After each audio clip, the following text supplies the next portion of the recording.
as well as join, push past your self-imposed limitations within the Gye-Nyame journey. Peace.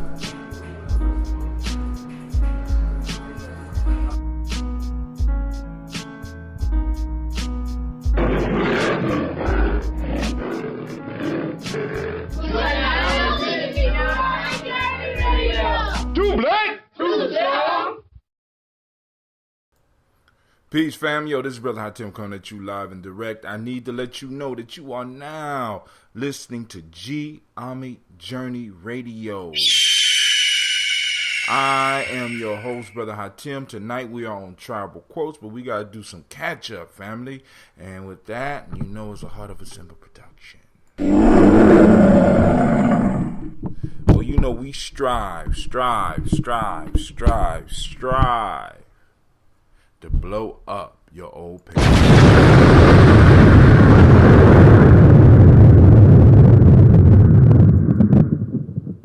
Alright, I have to apologize to some of y'all that might have been trying to tune in yesterday for the Folktales for Grown Folks. But yesterday was a trying day. But what I did get out of it, I got an excellent show this morning for Daily Toast. We talked about Ujima because the day is Ujima, and we talked about the myth that we are living by, the myths that we are trying to build upon, and how these myths are possibly affecting us and throwing us off, right? So I need to change the color of this thing because it's too damn bright. I hope I ain't turned it off. Okay, cool. All right, cool. So let's see if I turned it off. Oh no, it's still there. Oh, it's still cracking.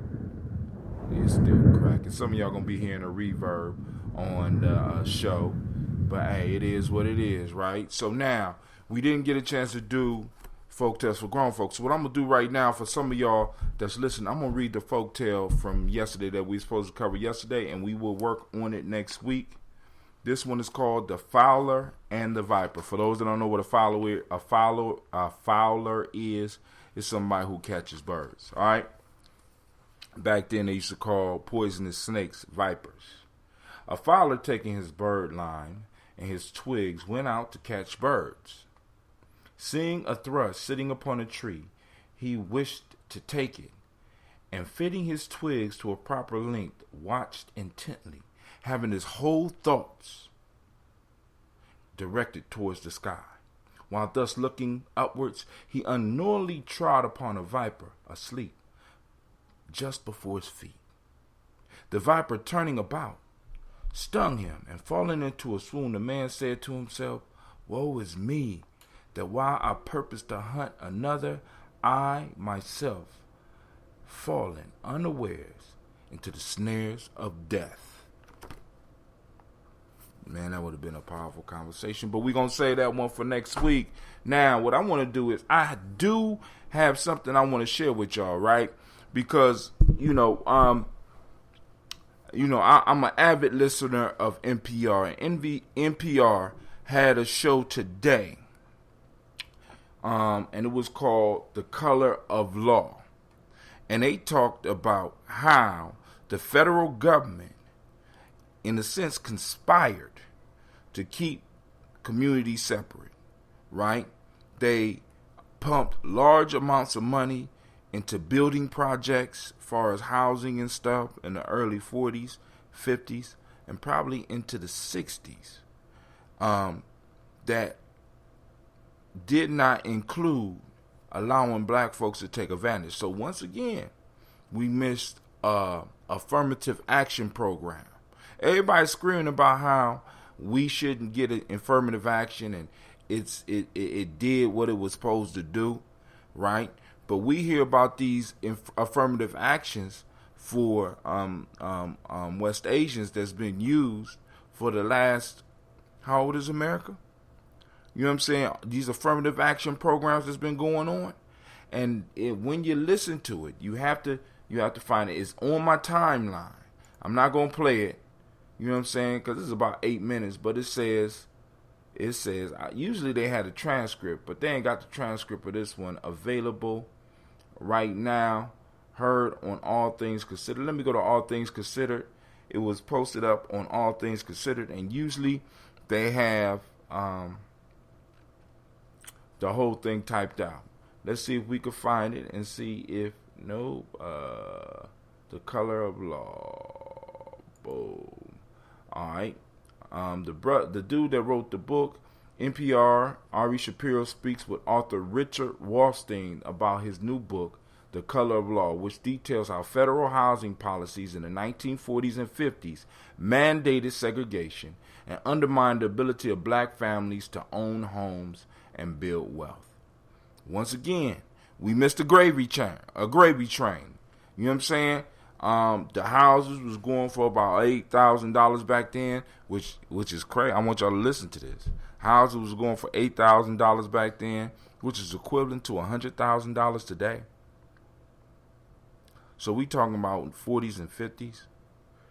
$8,000 of that money back then is worth 100,000 of our dollars today.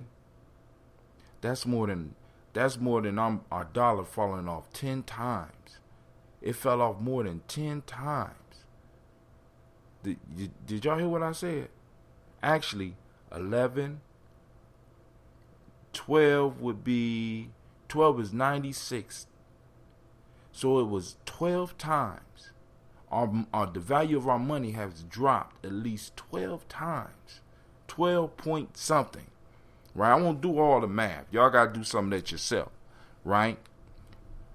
But our money has fallen off 12 times. Now, but the problem is, because I know a lot of y'all probably out there not even understanding what I'm talking about, right? But there has been massive wealth transfers in American history. And if not all of them, almost every one of them jumped right past us. Every last one of them jumped right past black folks, held off by the federal government. Now, the major agency in the federal government that was responsible for this one was the FHA. How many of y'all got FHA loans, right?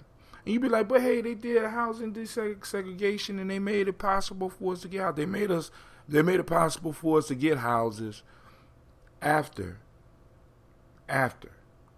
everybody had already got theirs, right? See, this is another issue with us accepting accepting the crumbs from the master's table, right? When the table is ours, the master's eating at your goddamn table. The master's eating your meal, giving you crumbs, got you beguiled in food, thinking that it's not yours. But the fact is, it is yours. Family, come on now. You know, we got the, this is not making sense. So now, I'm wondering if YouTube is sending out my link. So what I am going to do, share, yep, boom, boom, boom. Alright, I'm going to share this Gye-Nyame journey. I'm trying to figure out how to share this, fam, because I'm kind of lost. I don't know what's going on, because for some reason, like I said, nobody is responding, right? Gye-Nyame Journey has shared. Let me share it in another way, you know, since nobody, you know, I don't know what's going on. My whole family is like, we're not coming. I don't believe that. I find that hard to believe. So I'm going to share it a couple more times, give people some time to get in so we can jump off this conversation. I'm share it back on this timeline. What the hell? Share it back there. It won't let me share again, huh? Okay, yeah. You better let me share. Right? Now, we're going to share here. Let's share again. I share it to my profile. Share it there. Let's share there. Alright. So I done sent it out. Just sent out the signal, family. We're trying to build. So shouts out Gye-Nyame Journey. Shouts out Gye-Nyame Journey Energy. Shouts out to the Nguzo Saba Challenge. I done shared it. So if nobody shows up, we just going to have a conversation with myself. Y'all know I'm good at that. Y'all know I don't mind. Well, hell, since nobody is in right now, what I'm going to do is I'm going to play this for y'all. Let's do that. Support for NPR comes from 23andMe, a personalized genetics service dedicated to helping people understand their personal DNA story as they learn what genetics can tell them about their health, traits, and ancestry. Learn more at 23andme.com.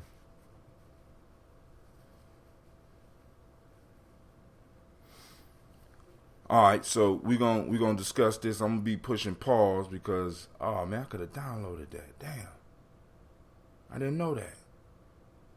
All right, I should have downloaded it. So we're gonna let it go and do what it's doing because it's moving real slow. I see nobody on the lines, so do anybody out there know whether or not YouTube stopped sharing it? Because it used to pop up and say we're sharing and blah blah blah. Now I'm just getting nothing. It just says your stream is live. You know what I'm saying? Live, So I'm sitting up like, damn, is anybody out on Facebook? I know it's about 250 million y'all out there, but hey, it is what it is. So it still ain't playing. What's going on? All right.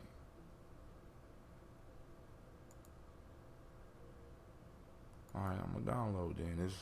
It says unavailable, so I'm gonna download, save. So I let it download, and then we will continue with our discussion. So now we're moving into the Proverbs of the day. Oh, by the way, the Malcolm X Festival will be taking place this Saturday at the Millennium Community School, 3500 Refugee Road. We will be doing it from 12 to 7 p.m. Hope to see you there. We're going to have a real good time. It's going to be off the hook. We're going to have plenty of things going on, stuff for the kids. Stuff. It's a family event, so come on out. You know what I'm saying? There's going to be hopefully it'll be plenty of vendors and stuff like that. I'm not part of the planning. I just try to make sure that we got a place to have a festival. We need to start having more festivals, right? So let's do this. Boom, boom, boom. And now, also, we're coming from African openings to the Tree of Life. Oh, and I mean, I must really be losing my mind. Hold on. This is the day in 1954 that the Supreme Court issued its famous ruling desegregating schools, Brown versus Board of Education. Today, schools remain largely segregated, and the author Richard Rothstein argues that's because housing is segregated.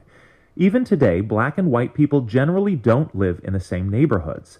Rothstein's new book is called The Color of Law, a forgotten history of how our government segregated America. Welcome to the program. Thank you very much. So the basic argument of your book is that while racist individuals might have contributed to housing segregation in specific cases, there was an overwhelming amount of government policy at the state, local, and federal level that explicitly forced black people to live in different places from white people. And I have to admit that reading this book, the geographic scope, the longevity, the sheer creativity of these policies really took me by surprise. It takes many people by surprise. This whole history has been forgotten. It used to be well known. There was nothing hidden about it. The federal government pursued two important policies in the mid-20th century that segregated metropolitan areas. One was the first civilian public housing program, which frequently demolished integrated neighborhoods in order to create segregated public housing. Now, hold on. Public housing was designed to segregate. Now, not that I'm necessarily against segregation, but I want y'all to listen to this because it's important that we start learning some financial lingo, because what's going on here? Wealth transfer. So be listening out, family. Listen. The second program that the federal government pursued was to subsidize the development of suburbs. The government subsidized the development of suburbs. So all these suburbs around your cities, right? It wasn't rugged individuals that went out there and did that. It was government. It was federal government that went out and did this, family. Y'all got to pay attention to this type of stuff. Listen, check it out. We're gonna go a little bit farther. On a condition that they be only sold to white families and that the homes in those suburbs had deeds that prohibited resale to African Americans. You were locked out. Your ancestors was locked out. Now I want you to listen to what he's saying. 40s and 50s and 40s and the 50s. That's when the industrial boom was going on. Black folks was making money back then. Listen. These two policies work together to segregate metropolitan areas in ways that they otherwise would never have been segregated. The book gives so many different examples of how this played out, and one of the worst offenders is the FHA, the Federal Housing Administration. Explain why this one government agency has so much influence over where people live and what the FHA did to prevent black people from buying and owning homes. Perhaps the best known example is Levittown, just east of New York City, but there were subdivisions like this all over the country. What the federal government did in the Now, he said Levittown, east of New York City. Now, I want y'all to think about that. That's not South. You would think they're talking about the South, but I want y'all to... He rarely mentions, if he even mentions anything about the South. A lot of stuff was going on up north. Listen. 40s and 50s, it came to a developer like Levitt, the Levitt family that built Levittown. That family could never have assembled the capital necessary to build 17,000 homes on its own. What the federal government did, the FHA, is guarantee bank loans for construction and development to Levittown on condition that no homes be sold to African Americans. The federal government subsidized the loan as long as they guaranteed that your ancestors, some of y'all grandmothers and grandfathers, and maybe even great-grandmothers and grandfathers that was up north. Now, my folks didn't move up from the South until maybe, around the 50s. Shit. Let me open up my ears. And let every home have a clause in its deed prohibiting resale to African Americans. The FHA policies here were not merely incentives or encouragements. You tell the story of progressive, idealistic developers who wanted to build integrated housing communities and were absolutely unable to do so. And we're not just talking about in the Deep South here. We're not talking about the Deep South at all. We're talking of the North, the West, the Midwest. The great American... We're not talking about the South at all. We're talking about the North, the West, and the Northwest. Novelist Wallace Stegner got a job right after World War II at Stanford University. There was an enormous civilian housing shortage. He joined and helped to lead a cooperative of 400 families who bought a large tract outside Stanford University where they wanted to build single-family homes. The FHA refused to insure those homes, refused to provide the capital for construction because the 400-member cooperative had three... Was he going to say 300 black people? Was he going to say 30 black people? They refused to subsidize the loan for this community because of African American members. Not 300. Cooperative 3 tried to resist the FHA's demand, promising the FHA that the number of African Americans in the cooperative wouldn't exceed the percentage of African Americans in California as a whole. The FHA refused that compromise. Finally, the cooperative had to disband because they couldn't go ahead with the project. They sold the land to a private developer who, with FHA guarantees, built single-family homes with racially exclusive deeds. Your book also explains one way in which black neighborhoods became undesirable. You describe zoning laws in which black parts of town were officially zoned for industrial plants, waste disposal, other things that we would consider a blight. And meanwhile, those businesses were explicitly kept out of white neighborhoods in the same cities. Family, listen to this, please. Please, listen to this piece here. Listen to this.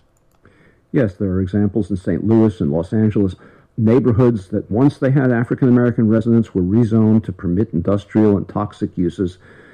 Those rezonings turned those neighborhoods into slums. White families outside those neighborhoods looked upon the neighborhoods, saw slums, and concluded that African Americans were slum dwellers, and that they moved into their neighborhoods, into the white neighborhoods, they would bring those conditions with them. So, now, you got a form of social programming going on. Wherever black households were able to build, or wherever black folks was able to live, they rezoned them so that they could be used as dumping areas. Now, with the type of industrial waste that came with that, came certain conditions, and those conditions were ingrained in other people's mind about black folks. So when you brought these industries in that were able to dump it, able to do the things they was able to do in the community, this stigma was applied to the people that lived there. Just happened to be. I ain't gonna just happen. I ain't gonna say just happen. Black folk, listen. Why were all of these policies put in place? Was it just overt racism on the part of policymakers? What actually was the motivation? Well, that's very hard to know, and one thing that should be remembered is that it can't be blamed simply on the standards of the time, because there were people who dissented. People did know better, but they had other priorities, and they caved in to a private prejudice in some of their constituents. They themselves were prejudiced. It was assumptions about racial superiority, but it also was cowardice in not confronting popular views about racial superiority. So as you lay out this history, these segregationist, discriminatory, harmful structures were built over the first half of the 20th century. All right, now listen to this. This is where the rubber meets the road. Now, we already hit the industrial piece and the rezoning, but I want y'all to listen to the transfer of wealth part. This is the part that we always get left out of, and we got to make sure, we got to be conscious of this, because the other wealth booms may come. You know, I don't know, it's looking kind of bad for us right now, as far as a country, right? But another boom might come. We got to make sure that we're sitting at the table. We're not sitting on the edges catching crumbs. Listen. And then Congress passes the Fair Housing Act in 1968, which says many of those practices were illegal, unconstitutional, and they stop, for the most part, the worst ones. Why doesn't that solve the problem? Now, I like his response here. Check it out. Well, because all the Fair Housing Act could do was prohibit future discrimination. But by the time the Fair Housing Act was passed, the patterns of segregation had been firmly established. Simply passing a Fair Housing Act did not enable. Now, I want you to understand, between 1940 and 1968, you had 28 years of this happening. After World War II, a lot of people start using the GI Bill to be able to develop housing communities. The federal government subsidized suburbs. Those who had means were able to move out into the suburbs. The suburbs were exclusively white. And this was mandated by the federal government, backed by the FHA, Federal Housing Authority, right? They had the authority. They blocked black folks out. Now listen. All African Americans who were previously living in urban areas to relocate to the suburbs from which they'd been excluded.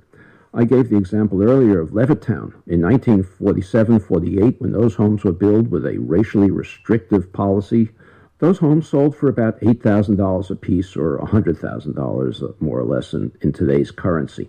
African Americans, working class families could have bought those homes.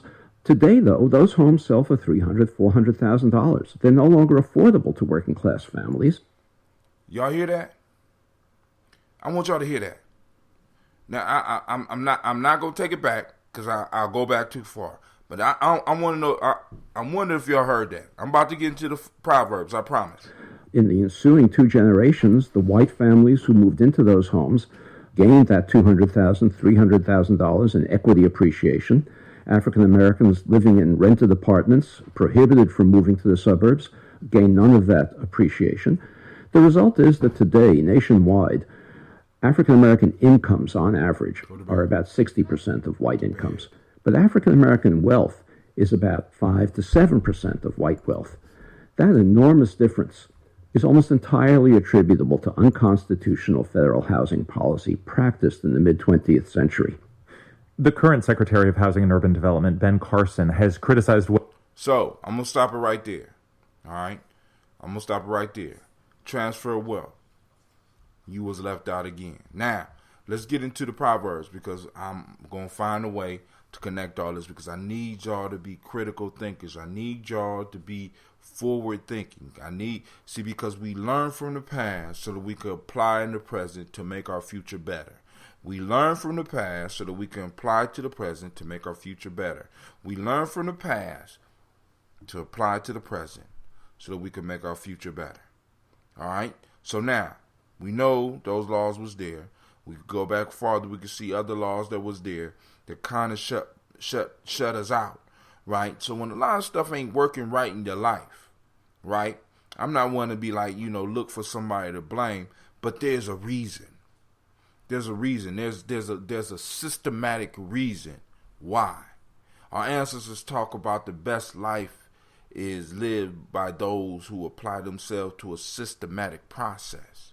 And it was a systematic process placed before you. What I'm challenging you to do, what I'm challenging us to do is to develop a systematic process where we can start building wealth. Now, we have to think about wealth a little bit differently, right? One, we have to understand that wealth is not, for most of us, is not going to be passed down to us. So wealth works for us in two ways. We got to help and secure those individuals from our past, our parents. We got to be working and making sure that we are able to take care of them because their retirement is not going to be enough. I'm telling y'all right now. I seen it with my grandfather, and my mother had to take care of my grandfather. Right? So we have to get on the grind because our wealth has to go in two directions. Right? Any amount of money we get, we got to be able to help the older generation. This means that some of us are going to have to get out this mind state, this fucked up illusion that the American dream has something to do with a nuclear family. For us, the nuclear family is toxic.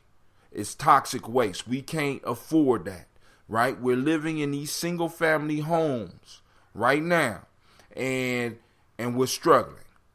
Many of our elders are pinching pennies with their retirements, which once again, because of the fuckery that's going on in politics, the fuckery that's going on in the financial institutions, that money may begin evaporating. And the dollar value is falling off, and our elders are losing their money right now as we speak.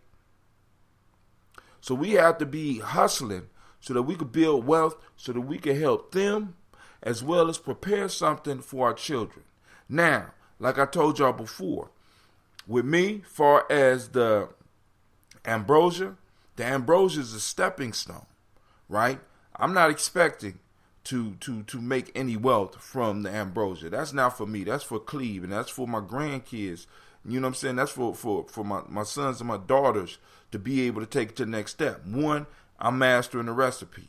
I'm mastering the methods. I'm passing down some knowledge and a skill to my family. Right? Now, where it goes while I'm alive, beautiful. But now it's going to be for my children to decide whether they want to push that to the next level. Now, if it go to the next level while I'm here, that's beautiful too. But then it's going to be up to my kids to push it to the next level because now we have to be in wealth building mode, preparing for the next opportunity. Preparing for the next opportunity, right? There's always some type of opportunity coming, and we have to be able to get up in there. As a matter of fact, some of us going to have to put ourselves in positions to be able to make opportunities. Make it happen. God damn it. Make it happen. That's the key words in Gye-Nyame. Make it happen. You know what I'm saying? You want a house, make it happen. You know what I'm saying? You want your business, make it happen. You know what I'm saying? You want to live better, make it happen. You want to be healthy, make it happen. You have to make it happen. Right? And I know that there's roadblocks, and you have been robbed, and you have been bludgeoned, you know what I'm saying? But there's no need for you to lay down. You need to say ouch, so that motherfuckers know that you're saying ouch, and you need to approach the table as somebody that has been offended. You need to approach the court, approach the politicians, approach the financial institutions as somebody that has been robbed.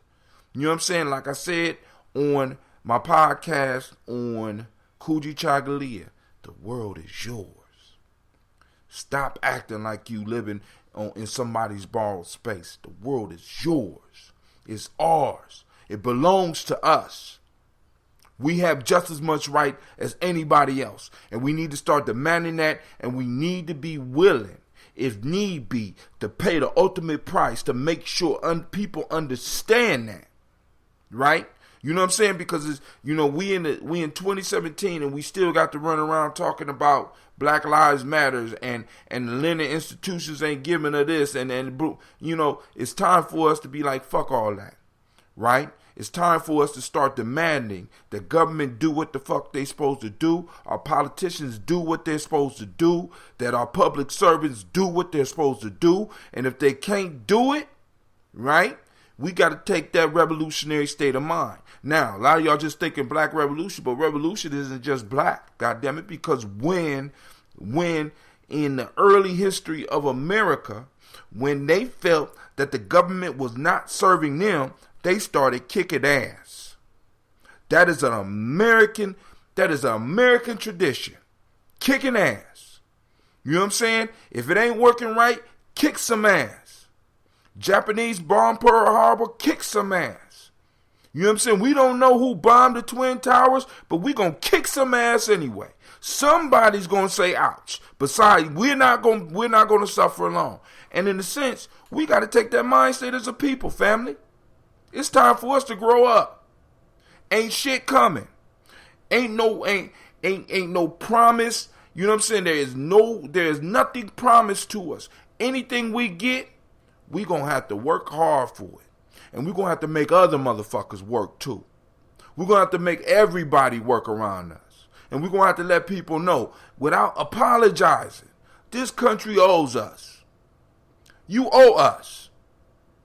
You know what I'm saying? You owe us, and we gonna get it. We gonna get it, or this motherfucker gonna burn. You know what I'm saying? Because really, that's how they make it work. That's how they make it work.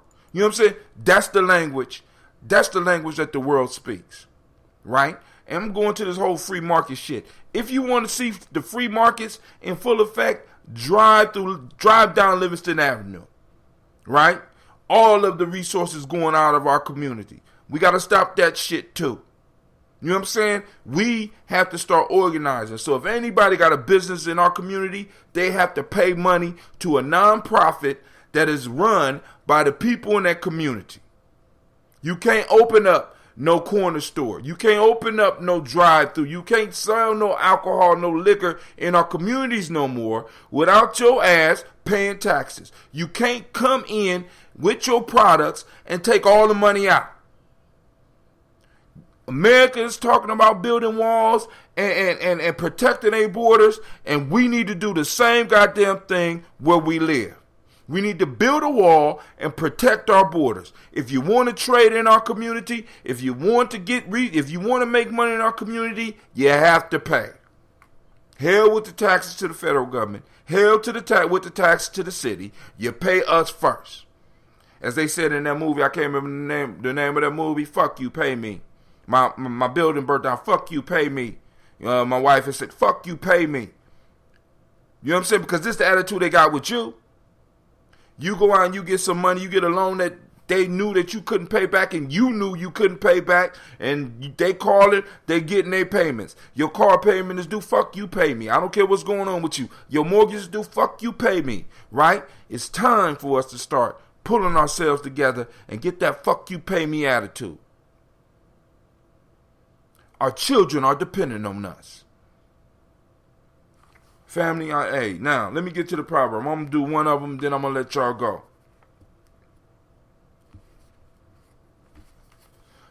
We are coming from the secret chapter in the African Openness to the Tree of Life, my favorite book. Even more influential is the idea which carries within it the capacity for imbuing personal autonomy. Isn't that what I'm talking about? Self-esteem or human enjoyment. I touched on all those. Fuck you, pay me. Make me feel good just saying that shit. Fuck you, pay me.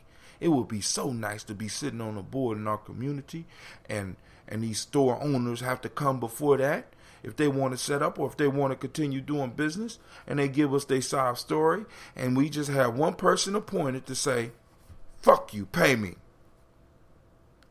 You want to do business in this community that's 85% African American. Fuck you, pay me.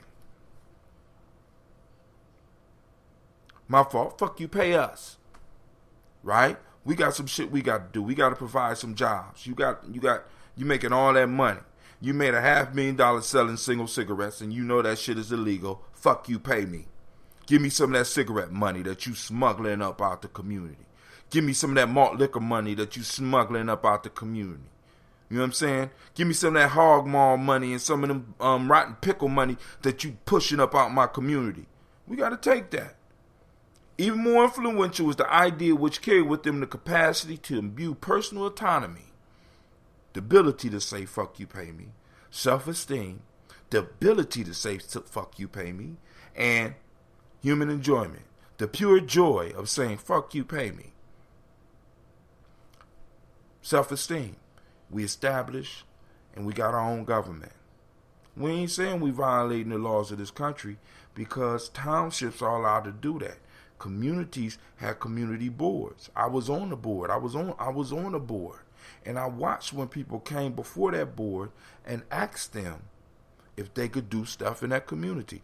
You couldn't put a roof on your house that didn't fit old town standards.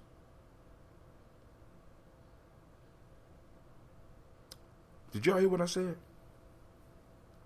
In certain parts of the city, if you do not meet the code or meet the rules that they say, you can't even build. That's not illegal. That's called being a man. That's called being a woman. And I'm going to talk about that shit tomorrow morning. Right? The unused resource. Because it's tomorrow's Ujamaa. Cooperative economics. We're talking about those resources in our community. The untapped resource of black manhood and black womanhood. And I might add on there the ability to say, fuck you, pay me. Right? Ain't nothing like it. The same idea may stimulate the physical in some or the metaphysical in others. Just the idea, dropping an idea. Dropping a good idea that resonate in the soul. See, this resonates for me, right? I'm at an age where now I'm like, dude, I'm no longer angry. I'm no longer mad. I know you probably can't tell right now, but my mind is thinking. And I'm like, how can I secure the future for my children? Not just the ones in this wall right now, but all the ones that I serve in my school every day. Because their parents don't have a clue. Parents don't have a clue. We just staying right above, floating, and we still talking this job shit to our children. We're imbuing them with wrong ideas, wondering why they rebelling. I'm not mad at some of the kids that rebel. Honestly, I'm not. I just have to make sure that the other kids can learn, parents. I want y'all to, those of you that might tune in this, it ain't the fact that I want to put your kids out. Your kids doing shit to stop other kids from learning. And I have some kids in there that are able to extract the information and apply it to their lives. I have other kids that's coming and asking questions. And sometimes when your children, when they are asking questions, some of those other children are trying to distract them with foolishness. So they gotta go. Right? We need to set up in some of these schools, like in the communities, we need to set up in these schools and be like, look, if this school going to be in our community, it's going to serve our community. This means that this building need to be available to us over the weekends and after 5. We need to be able to use the gym. We need to be able to use the cafeteria. We need to be able to use the classrooms. We need to be able to have classes in there that not only acquaint our children with their culture, but imbue them with the culture so that they can have a focus, right? People are talking about, well, that's un-American. No, they do this everywhere, right? The best way I could be an American is being myself, is embracing my culture. Because once America becomes all everybody alike, our ideas will be stagnant. There will be no more conflict. And if there's no conflict, if there's no struggle, there's no growth. So if I assimilate and become West Asian in my mind state, I kill the African creativity that's in me. Or if a West Asian assimilates, do you get upstairs?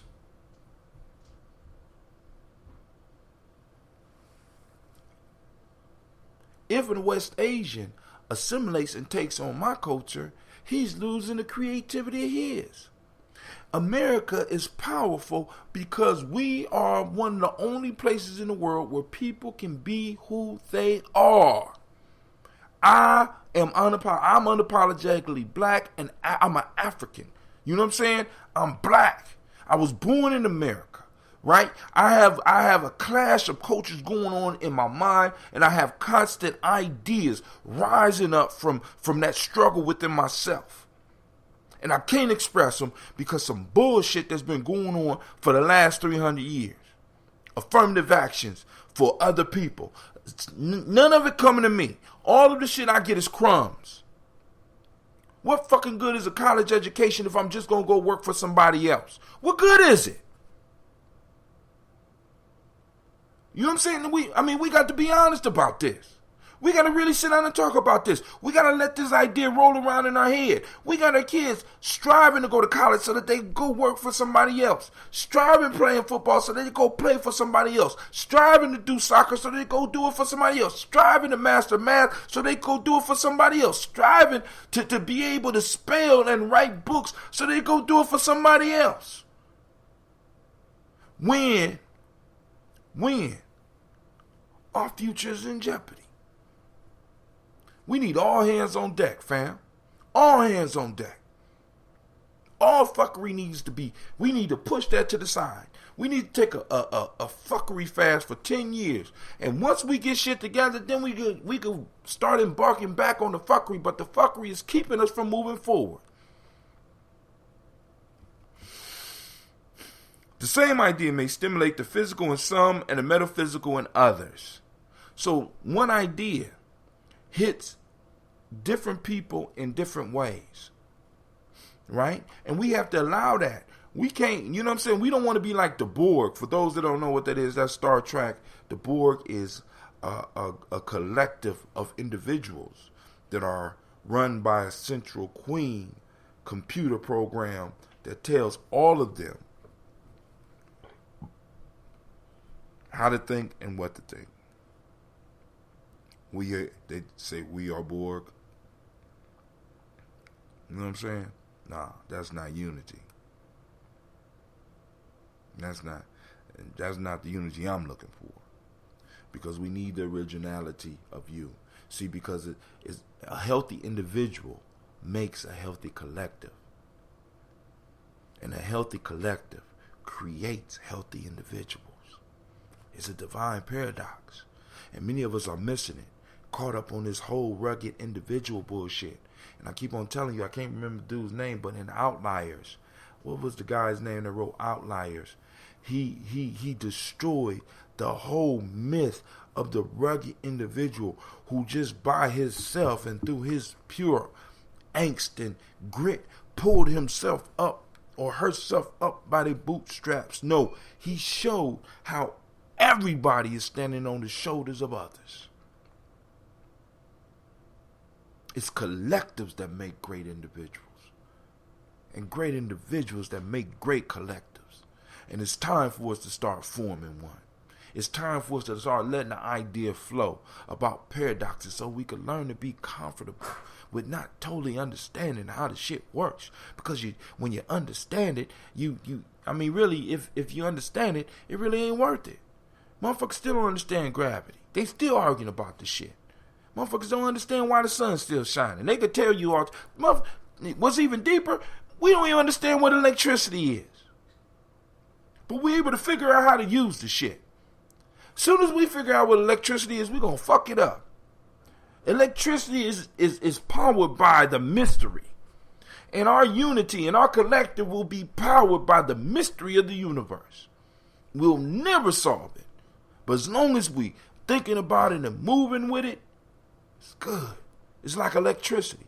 It just works. It just works, brother out there. Pouring libations and drinking to the ass. It just works. I can't explain it. It just works. Right? Been coming to y'all for years. I ain't ran out of shit to talk about yet. I don't even understand where the shit be coming from. I really don't. But it just works. It's a mystery. And I'm not going to try to really solve the mystery. I'm just going to embrace the mystery, and I'm going to let it keep on happening until it moves to somebody else. Right? Lastly, since all ears will not register the same words in the same way. So I'm going to read that whole thing. Even more influential is the idea which carries within it the capacity for imbuing personal autonomy, self-esteem, or human enjoyment. Now, family, the ideas that we want to share with people in our family need to build on those, giving an individual autonomy, self-esteem, and human enjoyment. The same idea may stimulate physical action in one, and in some, metaphysical actions. So you're going to have some that's going to take the idea that we start discussing and doing, and they're going to do physical work. But then you're going to have those who are the who are theoreticians. They're going to start coming up with different ideas about it, right? Isn't that what happens in academia? Right? You have those that are good at studying the shit, and you have those that are good at doing the shit. Those that are good at doing the shit, go get the people that's studying the shit and have them explain what they doing it, why they doing it. Because it's usually the individuals that can explain the shit that can't do it. And it's usually the motherfuckers that can't explain it that can do it. It's just like sports. It's usually the best one that can explain the sport is the one that can't really do it. And the ones that really can't explain the sport all that much are the ones that can do it. But we have to embrace both of those. One is not better than the other. They are balanced. We live in the system of Ma'at, right? I'm almost done, family. The same idea may stimulate the physical in some or the metaphysical in others. Of course, since all ears will not register the same words in the same way. All right? So I'm going to leave off on that one. I'm going to mark it off as done. We only did one. For those that was wanting more, you know, be sure to hit me up at Gye-Nyame.com. You also get me at Hatim, HA2TIM at Gye-Nyame.com. You know what I'm saying? If you have any comments that you want to reach, let me put this down. 517. So we'll do this one. 524:17. All right, so we'll cover the story that we did yesterday. Be sure to join me for the morning toast, for the daily toast. For those that have ancestors that you want me to salute, by all means, email them to me. I'm gonna type in my email address for anybody that wants to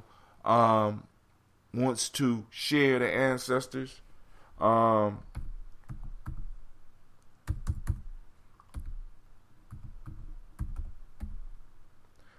At Gye-Nyame Hatim at GYENYAME journey.com. All right. Also, you can ask questions about that ambrosia, and also remember to take the Nguzo Saba challenge. So I'm gonna type that in.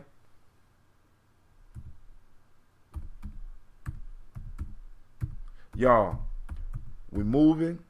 I just had a brother hit me up from Philly. Shouts out. We got somebody, I think, in Arizona. I mean, it's building slowly but surely, right? I got people ordering the ambrosia from around the corner. They ain't really ordering the ambrosia. They're donating to Gye-Nyame, and they paying for shipping and handling, so they get, you know what I'm saying? Of course, you know, you want to give to the journey gives back to you. My whole piece is to bring value into your life, right? I ain't have no ambrosia to sip on tonight, but prayerfully next week, woo, I got the batches going. So it's on and popping here. So, yo, I am out. I want to thank everybody for tuning in.